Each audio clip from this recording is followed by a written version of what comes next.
From CBS News Bay Area, this is the Evening Edition. Tonight, one person killed with several others injured as two Bay Area apartments go up in flames. And a major milestone for North Bay commuters, what we learned from testing the Smart Rail up north today. Later, an uncertain future for the Presidio, what the White House and the local Bay Area tribe is saying about the park. Thank you for joining us. I'm Andrea Nakano. And I'm Brian Hackney. Two massive fires devastating the Bay Area this weekend, with one turning fatal overnight. Dozens displaced at a two-alarm fire in Fremont early this morning at the Waterstone Apartments on Bidwell Drive. Witnesses captured dramatic cell phone video of two people trapped on a fourth-floor balcony. This comes after a four-alarm fire in Nob Hill last night at a building on the corner of Washington and Larkin. More than 100 firefighters battled a blaze that left several injured. Our Dahlin was on the ground in Fremont today, speaking to families who were displaced from their homes.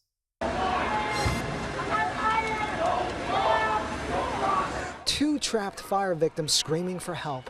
A witness cell phone video shows the victims crouching down on the left side of a fourth-floor balcony as flames burned inches away from them. There were a lot of witnesses on the ground, but they could do nothing as the two women were trapped about 30 feet above ground. Firefighters were rushing to the scene at the time. It was right before 3 o'clock this morning. Neighbor Dennis Holmes and several other people grabbed a water hose and fire extinguishers from the first-floor hallway and ran up to the fourth floor to try to put out the flames. He says another woman was pounding on doors to evacuate residents in the 30-unit building. The dark smoke came out after the door opened. What was it like for you? It was hard to breathe. As Dennis sprayed water inside the hallway, his 15-year-old daughter Layla watched outside on the ground, feeling helpless as flames burned closer and closer to the two women. It was just like, help me, like, help, and then like it was just screams of just like, help me and stuff. It's just shock. And I wanted to help. The flames burned so fast and hot, eventually the women tried to climb down from the balcony. It's unclear if they were trying to get down to the balcony below. The video is too graphic to show on TV.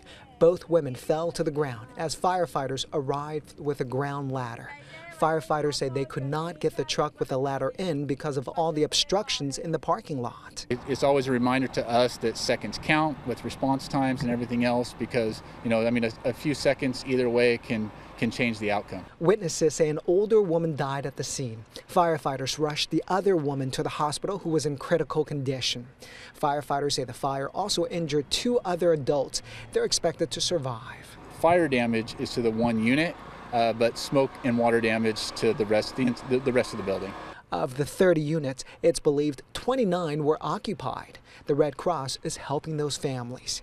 Dennis says it's unfortunate he couldn't do more to save the victim. Hope they can pull through this, hope everybody gets the help they need, and just makes you appreciate life a little bit more.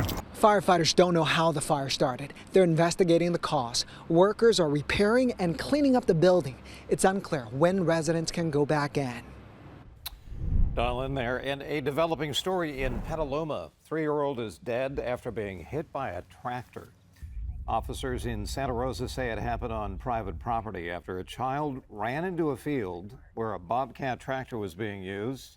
CHP officers say the operator of the vehicle showed signs of impairment, and he is now under arrest for felony DUI and manslaughter.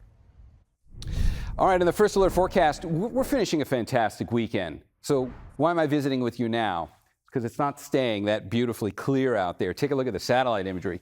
Look at the deck of clouds sitting out here. Beautiful leading edge of a weak cold front that's just about to come through California. You can see what it looks like on radar. That's live. And there are a few showers up there that are trying to get down close to the bay. Let's come back to the bay on the virtual map. And I'm going to put the forecast imagery on there. We're going to take this ahead into tonight. There's not a lot of rain to this. So it's not like we're about to get, a big deluge.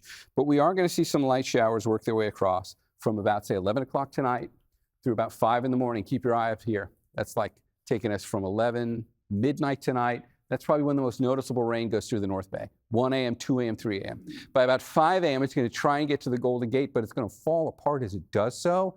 We're going to slow this down again. I'll show it to you in the complete forecast. We'll put some rainfall totals on it. It's not much. Shouldn't have a big impact on the Monday morning commute, but there is rain coming tonight, and then a noticeable turnaround in the temperatures by the middle of the week. I'll show you what that looks like coming up in the forecast a little bit later. People in the North Bay today were thrilled to hear a sound from the distant past, a train pulling into the station. It's been several decades since rail service has extended all the way up to the northern parts of Sonoma County. But the testing and the imminent arrival of the smart commuter train this weekend has one town abuzz with excitement. Our John Ramos has got that story. This is the North Santa Rosa Airport Station, currently the end of the line for the smart commuter rail system. But shortly it will be making its move north to the town of Windsor, helping to fulfill an often delayed promise to voters.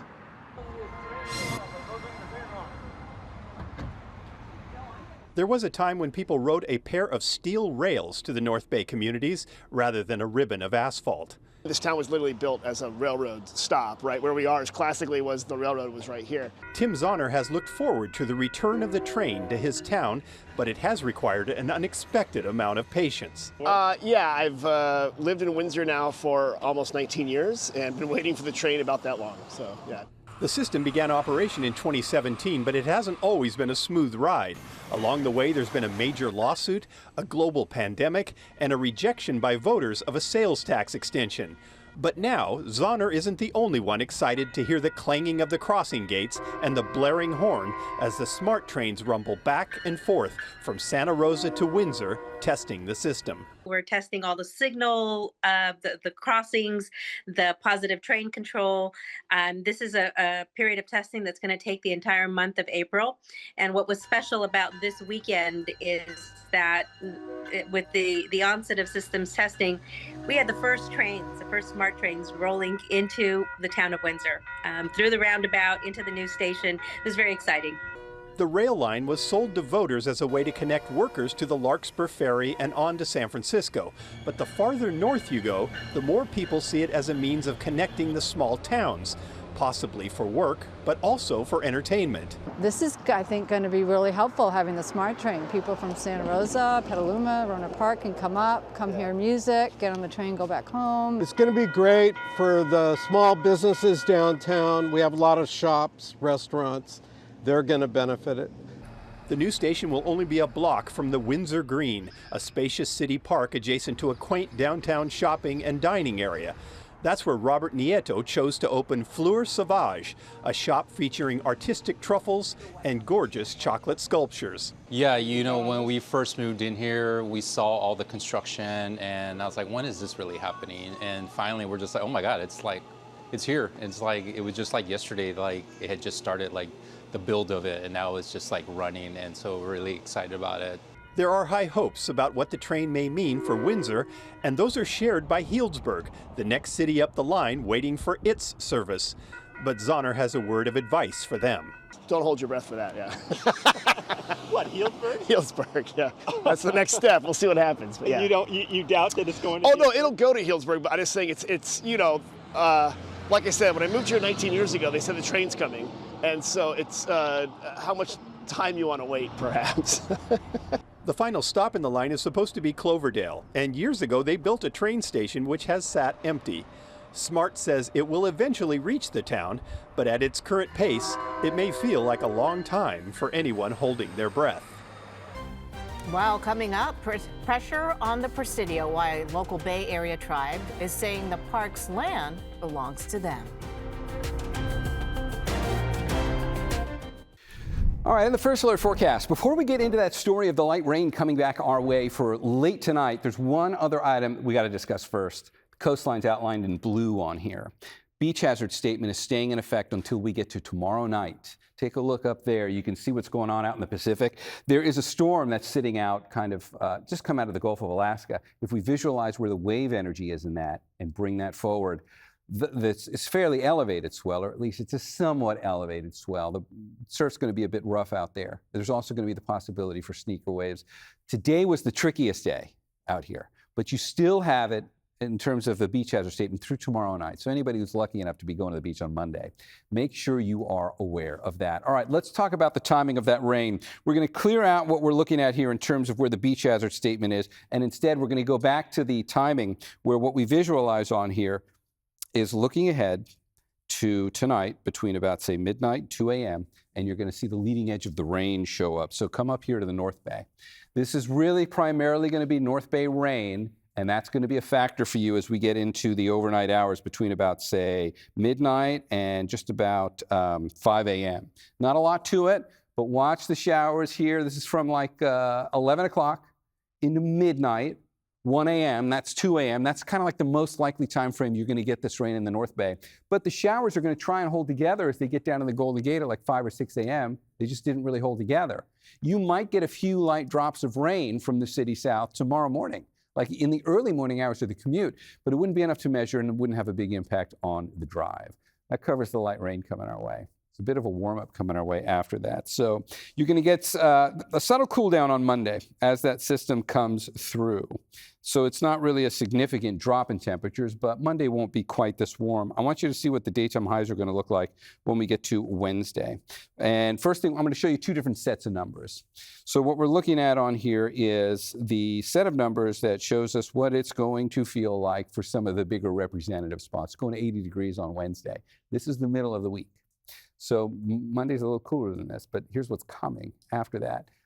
You can see some 80s for other inland locations as well. And let's just do another set of numbers on here just to show you how this will play out for some of the other locations, Fremont, Hayward, Antioch. Can we get Milpitas on down there, down on the southern edge? And you can see what Vacaville will be doing. And so everybody's got a nice warm-up coming by the time we get to the middle of this next coming week. Let me show you what it looks like in a 7-day forecast. We'll start out with our inland microclimates. So we know we've got start out with the Bay microclimate. We know we've got temperatures going into the mid-70s as we get into Wednesday and Thursday, and then they'll cool back down a bit after that as we head towards next weekend, but nothing too dramatic. I don't have any more opportunities for rain coming our way after this weak little cold front comes through late tonight into tomorrow morning, and there's that 80-degree day on Wednesday, and look, could be another one back here by Wednesday. Brian, over to you. All righty, Darren, we will take it. Classic cars in dim sum brought dozens of San Franciscans to Portola this afternoon, the third annual Dim Sum and Cars event, a celebration of the Latinx and Chinese cultures of the Portola neighborhood. People tell us that it comes at the perfect time of year. It's just like a beautiful way to enter the spring with everybody coming together, celebrating these beautiful, amazing, artistic cars, and celebrating humanity, really, is what we're doing. The event's also seen as a reclaiming of space and community for drivers who were harassed by law enforcement for low riding back in the day, which low riding now legal, of course, in California, Andrea. Well, Brian, they say basketball is a game of runs, and today fans from the Warriors and Valkyries got up early to prove that point in a different way. Runners met at Chase Center this morning for the inaugural Golden State 5K, and this comes as a notable 4K for the Warriors when Stephen Curry notched his 4,000th three-pointer. And speaking of Golden State basketball, you can, in case you missed it, CBS News Bay Area is the official home of the Valkyries this season. More than 30 games will air right here on KPIX and PIX Plus. Preseason kicks off May 6th with the Valkyries' inaugural regular season game starting on May 16th. And welcome back. Our final story tonight concerns the Presidio in San Francisco. Last month, President Trump called for the agency that runs the park, the Presidio Trust, to be gutted, despite the fact that the trust has been financially independent since 2013. Now, with the future of the national park uncertain, one tribe is asking the federal government to not only formally recognize their people, but also to restore the land they say is rightfully theirs. Our Suji Nam explains.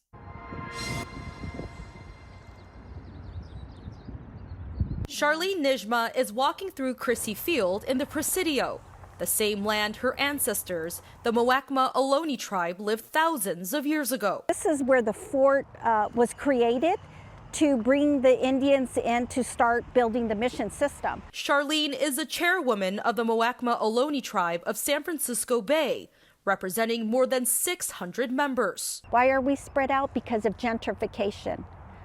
We're spread out because people have moved us around. She is fighting to restore ownership of the Presidio back to their tribe in the wake of President Donald Trump signing an executive order last month to drastically reduce the functions of the Presidio Trust. The trust was established by Congress in 1996 to maintain the former U.S. Army base along with businesses and recreational parks in the Presidio. It has been financially independent from the government since 2013. Why isn't there an Indigenous person, an Ohlone representative here? We are the first peoples of these lands, and we're still here. Joey Iolopishli Torres, a culture bearer and tribal member, says it's more than just about representation. It's about keeping the legacy of their ancestors alive. The areas of this village water line was the trade route. Before anything, we had relationships. It wasn't just what you see now with bridges and buildings. The Muwekma Ohlone tribe has not been federally recognized since the Bureau of Indian Affairs omitted them more than 40 years ago. The tribe recently traveled on horseback across the country to Washington, D.C. to demand recognition. Charlene is continuing to fight for those protections and hopes that her letter to the White House asking to restore Presidio ownership is one step forward. Brandon Phillips, who teaches at Cal State East Bay, says, however, this is an uphill battle. It does not really fall in line with what this administration has signaled it wants to do, rather than hand control of this land over to a group like the tribe.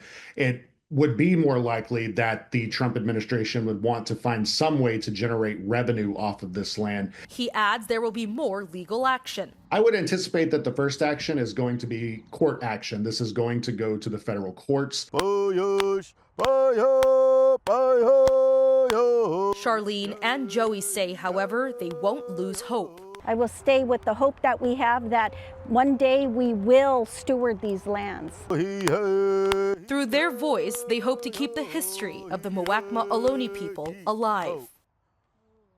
And that will do it for us at 5 o'clock tonight. We will see you back here in 30 minutes for another hour of news. And local news continues streaming on CBS News Bay Area. Good night.